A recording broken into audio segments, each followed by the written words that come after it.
saya ulang, nama saya Dr. Samuel Franky Papahan. Saya akan menjelaskan. Ya, tetap. Saya akan menjelaskan mengenai coronavirus. Ya, sedikit banyak kita sudah tahu mengenai coronavirus. Di sini kita bukan antara guru dan murid, tapi kita sharing karena semua sudah bisa mendengar di mana-mana mengenai coronavirus. Yang pertama, kita sering mendengar COVID-19. Kenapa dibilang COVID-19? Co-nya itu corona, fit-nya itu virus, D-nya itu disease. Bahasa Inggris 19 karena diidentifikasi 31 Desember 2019. Pertama kali di Wuhan, Cina. Makanya dibilang COVID-19, diidentifikasi. Mungkin dulu sudah ada virus ini, tapi kenapa dibilang diidentifikasi 31 Desember 2019? Pertama kali ditemukan menyerang manusia, itu artinya ya. Nah, mungkin sudah banyak ini, tapi pertama kali menyerang manusia 31 Desember 2019, makanya COVID-19. Kalau ada juga mendengar novel COVID-19, arti novel itu baru, new, and COVID-19. Nah, itu dibilang makanya apa, novel atau new. Kenapa dibilang baru? Karena ini virus tren baru, jenis yang baru. Sebenarnya udah banyak corona ini. Dulu kalau masih ingat SARS, itu corona juga, cuman dia berbeda. Ini coronavirus tipe 2, sama kayak flu bisa besok sembuh, datang lagi, karena dia virusnya banyak jenisnya. Nah, begitu juga coronavirus. Itu dulu sedikit mengenai kenapa dibilang COVID-19, new COVID-19. Jadi gejala-gejalanya ini sama seperti kita batuk atau flu biasa atau demam. Yang paling utamanya itu demam tinggi. Jadi kalau di sini udah ada yang demam, batuk, baru keletihan, sesak, apalagi sesak. Nah, itu udah apalagi istilahnya apa dulu, ditandai dulu, belum ya? Nah, ditandai dulu, baru segeralah berobat. Nah, setelah berobat, itulah beberapa tanda corona. Demam tinggi, misalnya 38,5 ke atas, baru batuk, tadi ya, batuknya itu batuk kering awalnya, kemudian demam, kemudian keletihan atau sesak. Nah, itu dia gejalanya COVID-19 itu. Jadi pencegahannya itu yang paling utama, pencegahan dulu kan.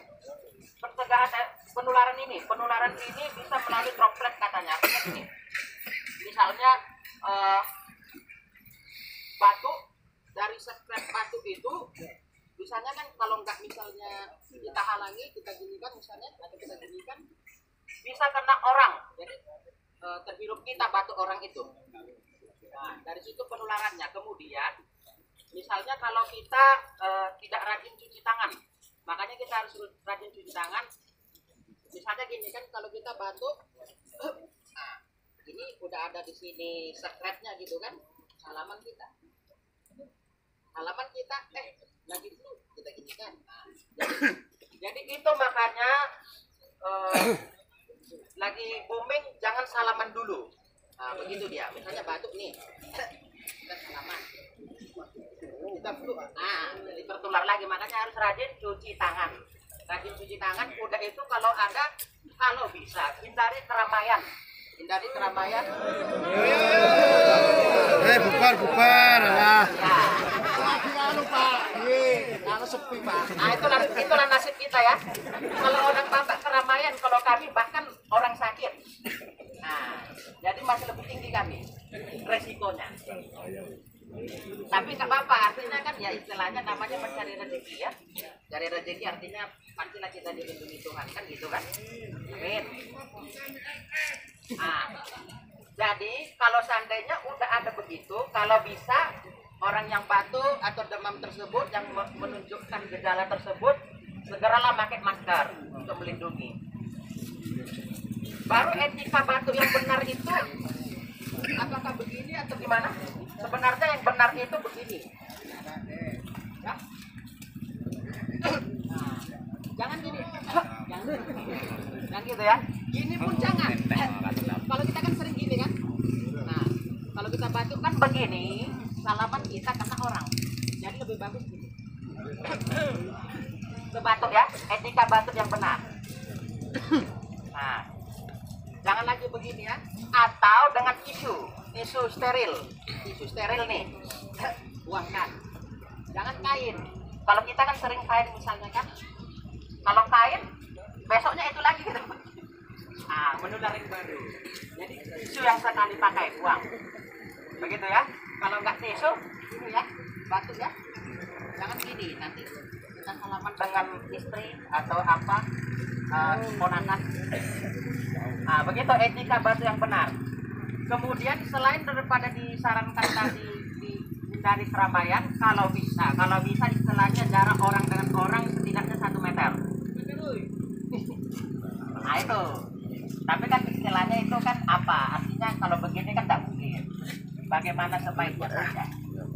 Karena dia setidaknya 1 meter. Kalau 1 meter dia dropletnya itu nggak begitu apa. Rajin cuci tangan. Bahkan sering apa namanya itu sampai istilahnya ada ibadah atau apa di rumah aja katanya gitu ya. Artinya ya terserah lah mau bagaimana kan kita baiknya. Kemudian itu tadi ya. Virus ini dia kan ini lapisannya lemah. Jadi mati dia dengan sabun mandi, deterjen atau desinfektan. Desinfektan tak antis, alkohol 70% dia mati. Jadi itu kita harus rajin dengan sabun mandi, baru cuci dengan air mengalir. Minum tua, nggak ada hubungannya. Begitu, jadi rajin itu udah menghindari ya coronavirus. Baru apa lagi? Ada lagi pertanyaan kurang lebih?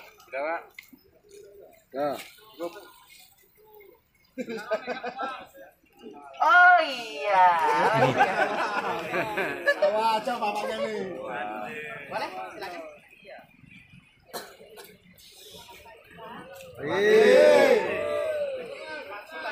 Kurang keras.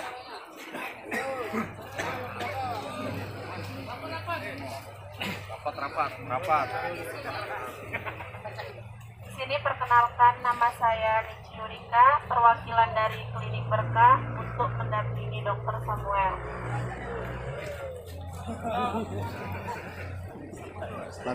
Statusnya biar nggak penasaran. Status.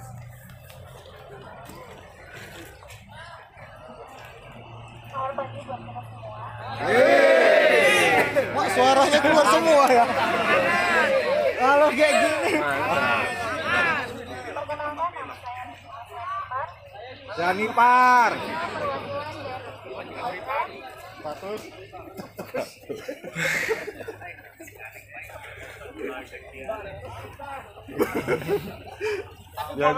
Mohon maaf ya Pak, ini calon saya. Masih calon, Pak. Belum masih calon, Pak. Masih calon tenang aja, Pak. Belum, Pak, masih calon. Masih calon, Pak. Oke, ada yang mau ditanyakan? Sudah jauh baca belum, Pak, itu, Pak, untuk corona itu, Pak? Sedang diusahakan untuk vaksinnya, tapi belum ada yang pasti, artinya belum dipasarkan. Masih sedang diusahakan. Jadi lebih baik istilahnya kita meningkatkan daya tahan tubuh.